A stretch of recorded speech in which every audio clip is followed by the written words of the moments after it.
mensagem aos colegas e demais presentes.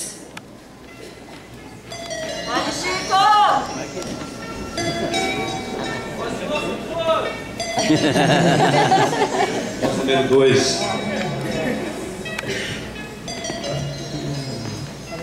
Só uma colinha aqui.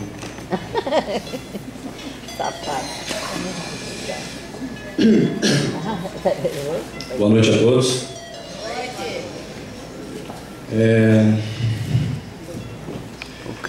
Jornalismo é engraçado, né? Dificilmente é a primeira opção para quem vai cursar uma carreira.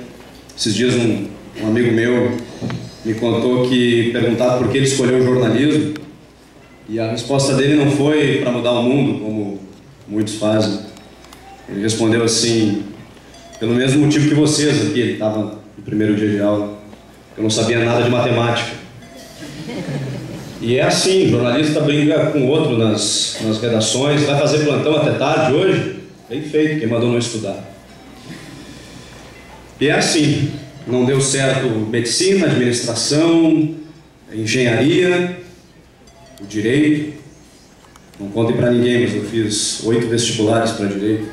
Mas eu digo para todo mundo que o jornalismo é a minha vida, desde que eu nasci. E, inexplicavelmente, mesmo não sendo a primeira das opções, é uma das profissões mais importantes do mundo.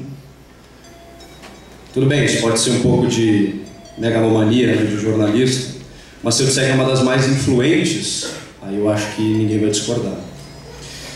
No ano passado, 2009, os jornalistas e futuros jornalistas como eu receberam a notícia de que o diploma não era mais obrigatório.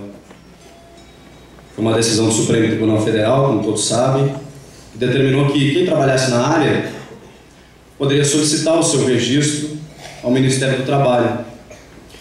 Sabe o que aconteceu? Pouco mais de um ano que isso aconteceu, mais de 1.500 pessoas estão com registro hoje. E não apenas sem o diploma, mas sem nunca ter pisado numa redação.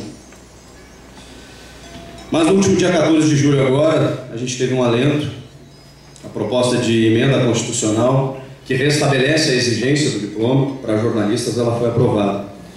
Mas ainda é preciso passar por outras 2 aprovações antes de ir para o Senado. Mas tudo bem, o fato é que isso não ficou esquecido e nós temos sim que continuar lutando pela graduação, pela especialização nessa área, que, me desculpe, senhor ministro, não é como cozinhar, não. Vou dar alguns exemplos. Muitas pessoas acham que quem governa o país não é o presidente, é a grande mídia.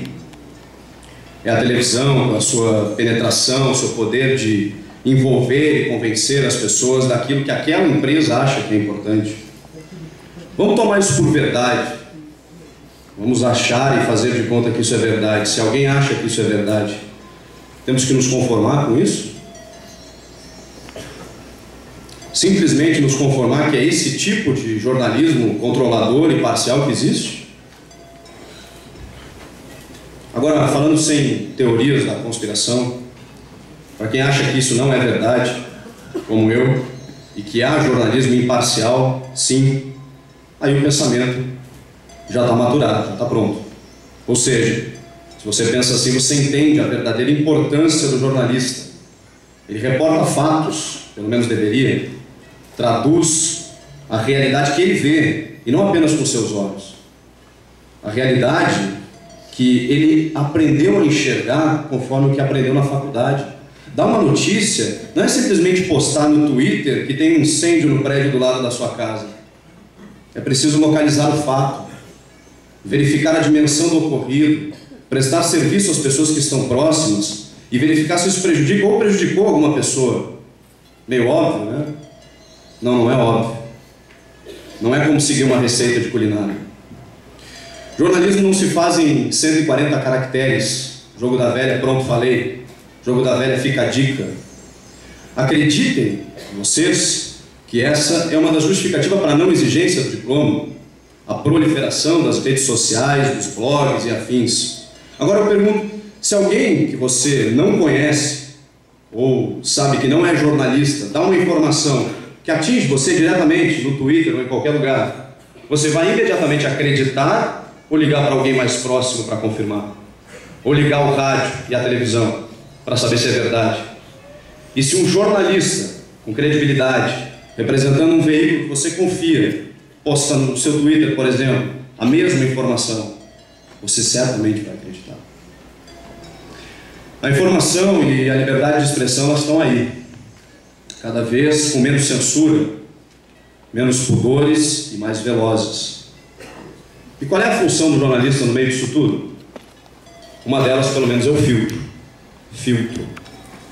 Retirar as impurezas, descartar ingredientes supérfluos, para poder levar à sociedade o que é importante, o que anseia a população, pelo menos no que diz respeito às informações e aos serviços relevantes, né? E como é que se faz isso? Bom, um dos caminhos é estudando 8 semestres de jornalismo. Para terminar, eu não quero parecer hipócrita falando sobre isso, porque eu trabalho há quase 10 anos em veículos. Mesmo tempo da minha graduação, praticamente. Para mim foi sempre algo incomum. A minha carreira começou com a faculdade. E era como se eu tivesse aulas práticas durante os trabalhos que eu desenvolvia. E, sinceramente, eu recomendo isso para todo mundo. Seja em qual área for. Dependendo da disponibilidade, lógico. Não se contentem em estagiar ou em terminar a faculdade para procurar emprego. Quando eu entrei na faculdade, me diziam que jornalista não estagiava. Que isso ocorria lá pelos últimos semestres. Quando comecei a trabalhar contratado, conheci alguns profissionais que não se formaram, por contingência da vida e tal. E eu poderia pensar, não preciso também, já estou trabalhando. Mas se eu tenho a possibilidade de aprender e ainda adotar os meus conhecimentos na prática, por que eu não vou me especializar? O importante é sim, você aprender tudo que a faculdade te dá, porque no dia a dia vão te exigir isso. A função vai te exigir que você saiba agir como um verdadeiro jornalista, mas tem coisas que a faculdade não ensina. Assim é a vida. Desculpem se esse texto tem mais do que 140 caracteres, mas é que agora eu sou jornalista. Muito obrigado.